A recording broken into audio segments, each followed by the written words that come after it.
ऐसी कहानी जो आपकी सोच बदल देगी।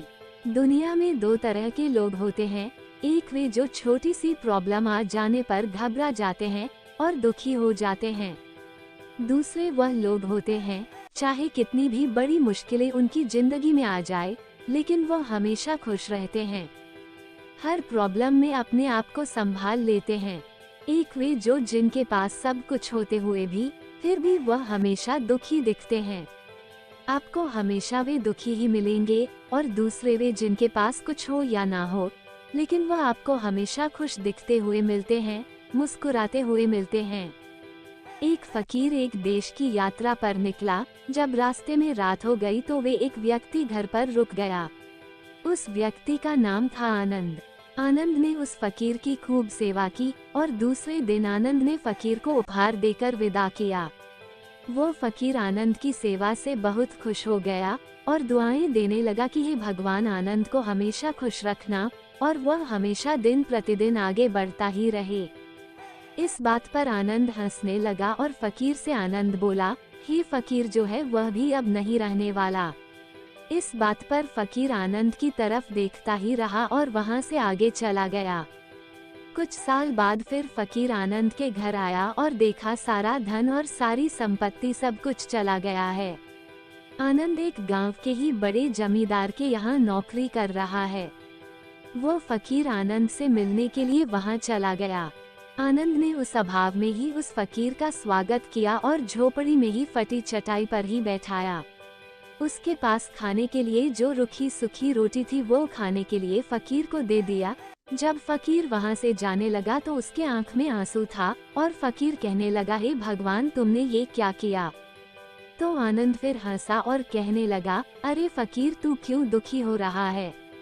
ईश्वर हमें जिस हाल में भी रखे, हमें हमेशा खुश रहना चाहिए, उसे धन्यवाद देना चाहिए। समय सदा बदलता रहता है और इतना ही नहीं, ये भी नहीं रहने वाला है। इस पर फकीर सोचने लगा कि मैं तो केवल वेश से ही फकीर हूँ, लेकिन सच्चा फकीर तो तुम हो आनंद। कुछ साल बाद फकीर फिर से यात्रा पर निकला और आनंद से मिला और देखा तो देखता ही रह गया, क्योंकि सब कुछ बदल चुका था। आनंद अब जमींदारों का जमींदार बन चुका था। उसे मालूम हुआ आनंद जिस जमींदार के यहाँ नौकरी कर रहा था उसकी कोई संतान नहीं थी और अपनी सारी संपत्ति और जायदाद आनंद को दे दी। फकीर बहुत खुश हो गया और आनंद से कहा, अच्छा हुआ वह जमाना गुजर गया, भगवान करे अब तुम ऐसा ही बना रहो। ये सुनकर आनंद फिर हंसने लगा और कहने लगा, फकीर, अभी भी तेरी नादानी बनी हुई है। फकीर ने फिर आनंद से पूछा, क्या ये भी नहीं रहने वाला? तो आनंद ने उत्तर दिया, हाँ, या तो यह चला जाएगा या फिर इसको अपना मानने वाला ही चला जाएगा। यहाँ पर कुछ भी रहने वाला है ही नहीं। अगर कोई चीज शाश्वत है तो वह है हमारी आत्मा, वह है हमारी मन की शांति, वह है हमारे मन का सुकून, और बाकी जो कुछ भी है वह हमेशा रह नहीं सकता। फकीर ने आनंद की बातों को बहुत ही ध्यान से सुना और वापस चला गया। कुछ सालों के बाद फिर फकीर जब उस गांव से गुजरा तो आनंद का महल तो है, लेकिन उसमें आनंद ही नहीं है।